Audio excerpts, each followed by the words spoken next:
Olá, meu nome é Diogo Gomes Ferreira, sou sócio do VBSO Advogados e hoje eu estou aqui com o Wagner Quadrante, advogado da nossa equipe tributária, e hoje no Reforma Tributária em Debate nós discutiremos o projeto de lei complementar 108, que no momento que nós estamos gravando ainda é apenas um projeto de lei complementar, já aprovado no Congresso Nacional, mas pendente de sanção pela Presidência da República, de forma que é possível que algum tipo de detalhe possa ser objeto de veto e leve a alguma alteração. Sem dúvida alguma, nós voltaremos com uma atualização, mas aproveitando esse início de ano, nós já traremos alguns comentários sobre pontos importantes que esse projeto está trazendo de novidade em relação à reforma tributária.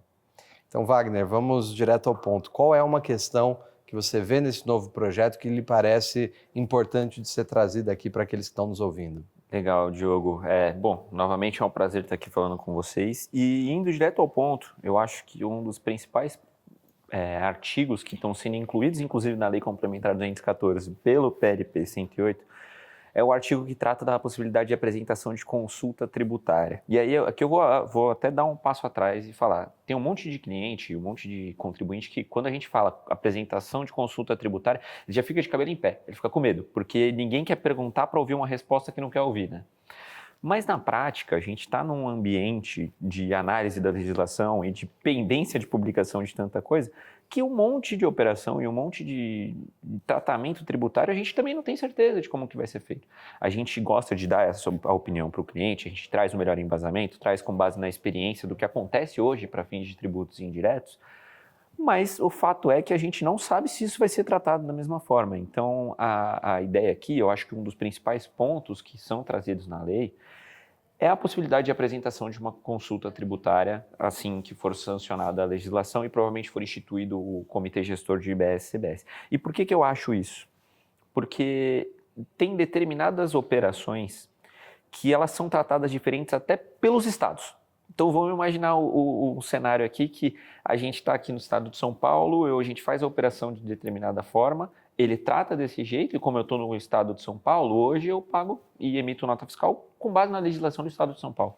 Mas o estado do Amazonas, que é para onde eu vou mandar a minha mercadoria, por exemplo, ele trata isso de uma forma completamente diferente. Ele manda usar outro código, ele manda escrever outra coisa na nota fiscal, nas informações complementares, e a gente não tem certeza de como ele vai fazer pós-reforma tributária. Então, apesar de ser um instituto que às vezes dá uma insegurança para o contribuinte, principalmente por essa vinculação com a sua consulta, a depender de como a consulta é estruturada e a depender do tipo de assunto que é tratado, a gente vê com bons olhos a inclusão desse artigo e a possibilidade de apresentação da consulta tributária antes de entrar em vigor de fato o IBS-CBS.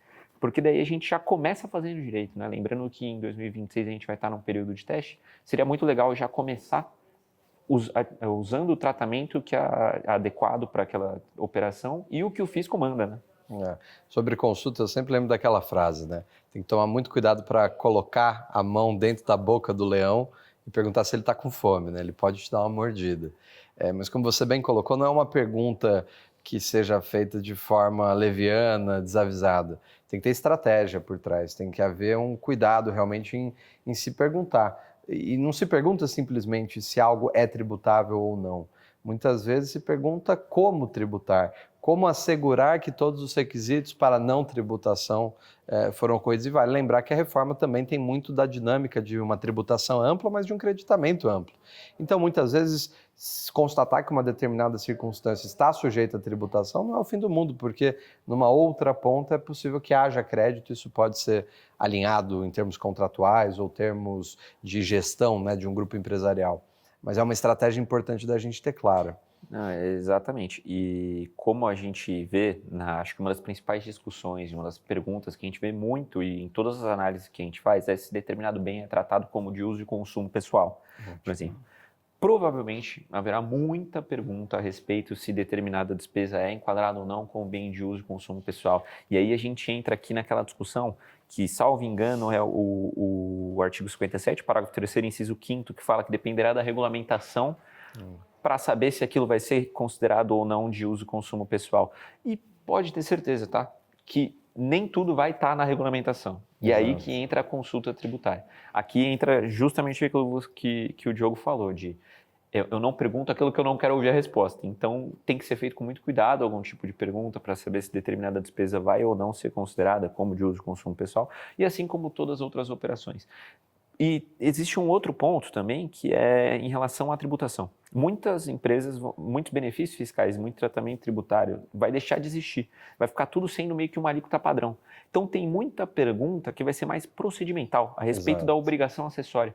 E isso não tem, assim, vai dar um trabalho, talvez, de ajustar meu RP, mas não tem uma penalidade tributária em perguntar e fazer do jeito que o fisco entende que é o certo. Que é a correlação, por exemplo, de códigos para fins de legislação de imposto sobre serviços com o Seclastrib. São pontos de correlação que realmente muitas vezes não existem ou não existe um deparo assim tão evidente. Exato. Não, e tem até um ponto que a gente estava discutindo aqui, eu acho que vale até a pena compartilhar, que tem um Seclastrib. Se você não sabe o que é Seclastrib, tem um episódio que fala só sobre isso, vai lá ver depois. Mas tem um Seclastrib que ele trata de operação que não é sujeita ao IBS-CBS, mas está sujeita às obrigações acessórias do ICMS.